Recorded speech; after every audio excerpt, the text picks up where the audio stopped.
5 minute में 5 बड़ी खबरें और पूरी खबरें। आपको बता दें कि बस्तर में लगातार नक्सल मुक्त गांव की संख्या बढ़ रही है। वर्तमान में 580 गांव को चिन्हित किया गया है जो अब पूरी तरीके से नक्सल मुक्त हो चुके हैं।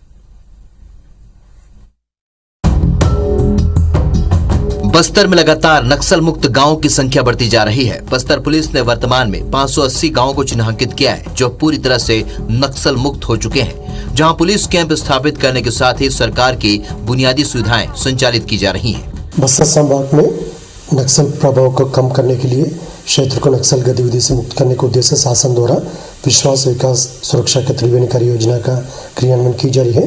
पुलिस का कहना है कि सबसे ज्यादा फायदा नक्सलियों के आत्मसमर्पण के लिए चलाए जा रहे विशेष अभियानों से हुआ है।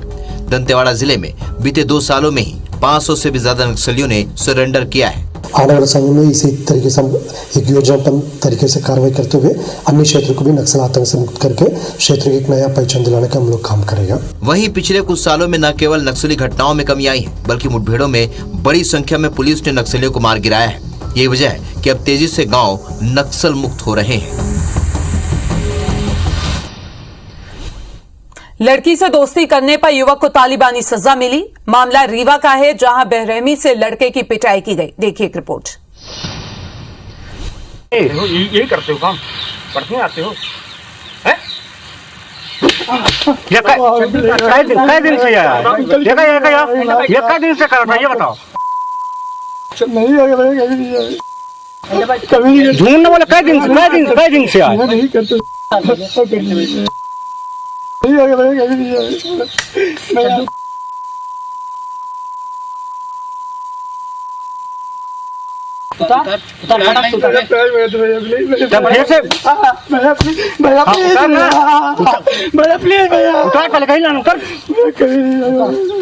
रीवा से आई ये तस्वीरें इंसानियत को शर्मसार कर रही हैं। रीवा के रायपुर करचुलियान थाना इलाके में कुछ लोगों ने एक युवक को तालिबानी सजा दे डाली। गाली गलौज करते हुए बदमाश युवक को टॉर्चर कर रहे हैं। बीच बीच में लाठियों से पिटाई भी की जा रही है। इतने पर भी जी नहीं भरा तो बदमाशों ने युवक को निर्वस्त्र कर मुर्गा तक बना दिया। इस दौरान युवक बदमाशों के आगे हाथ जोड़कर छोड़ने की मिन्नतें करता रहा, रोता रहा, गिड़गिड़ाता रहा, लेकिन बेरहमों पर इसका कोई असर नहीं हुआ। क्या करे बताओ। बहन से बात की लेके घूमबे क्या कर रहे?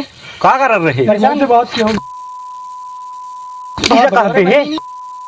क्या करे हैं?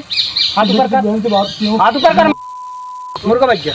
बैठ मुर्गा। रिवर्स का चाल रहता है। मुर्गा बैठ नहीं रहता हूँ। पीड़ित युवक रघुनाथगंज इलाके का रहने वाला है और करचुलियान इलाके में किसी लड़की के संपर्क में था। इसी को लेकर स्थानीय युवकों ने उसे पकड़ा और बर्बरता की सारी हदें पार कर दी। वहीं पुलिस ने वायरल वीडियो के आधार पर आरोपियों की तलाश शुरू कर दी है।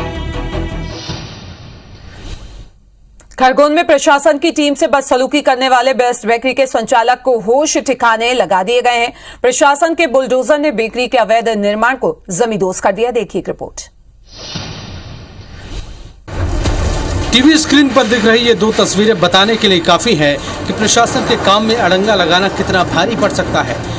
खरगोन में अतिक्रमण हटाने पहुंचे प्रशासन की टीम से बदसलूकी बेस्ट बेकरी संचालक को महंगी पड़ी।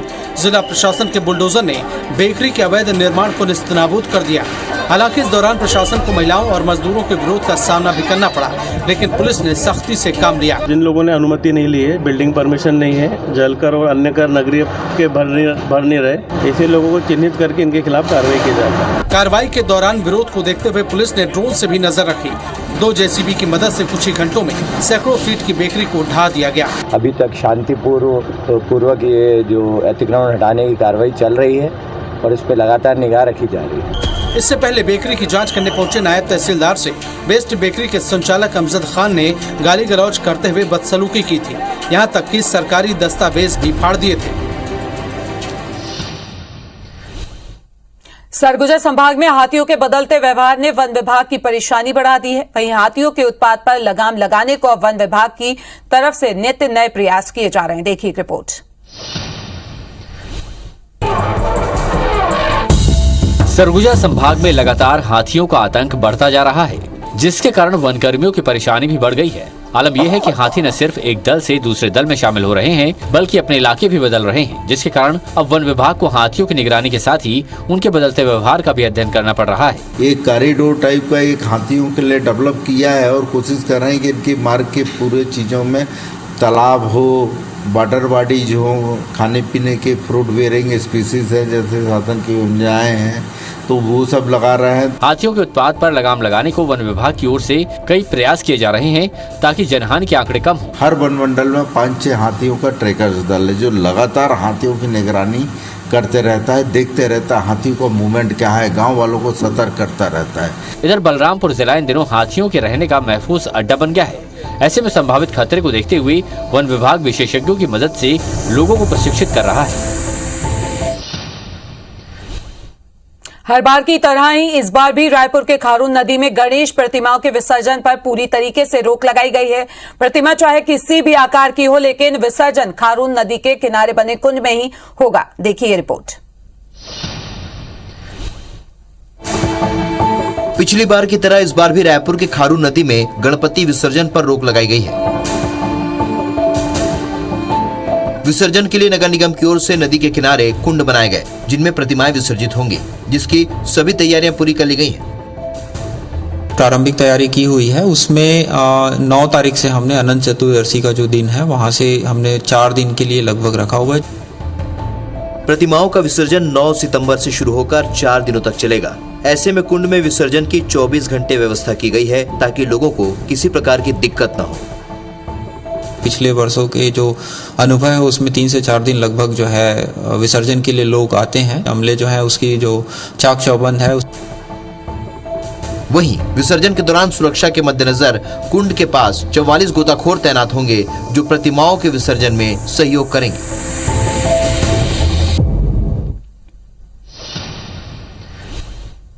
पाकिस्तानी क्रिकेट टीम ने अफगानिस्तान को हराकर एशिया कप 2022 के फाइनल में अपनी जगह पक्की कर ली है। अफगानिस्तान के लिए एशिया कप में बने रहने के लिए यह मैच काफी अहम था। वहीं पाकिस्तान के लिए भी फाइनल में पहुंचने के लिए जीत जरूरी थी। ऐसे में दोनों के बीच आखिर तक कांटे की टक्कर देखने को मिली। इस दौरान दोनों टीमों के बीच माहौल भी काफी गर्म हो गया और दोनों के खिलाड़ी आपस में ही उलझ गए। नौबत तो आसिफ और फरीद के बीच हाथापाई तक आ गई।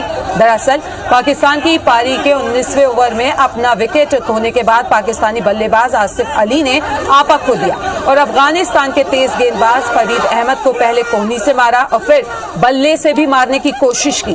दोनों खिलाड़ियों की इस लड़ाई का वीडियो तेजी से सोशल मीडिया पर वायरल हो रहा है। यही नहीं, मैच के बाद स्टेडियम में पाकिस्तान और अफगानी समर्थकों में जमकर मारपीट भी देखने को मिली। अफगानी समर्थकों ने पाकिस्तान क्रिकेट फैंस की जमकर पिटाई कर दी।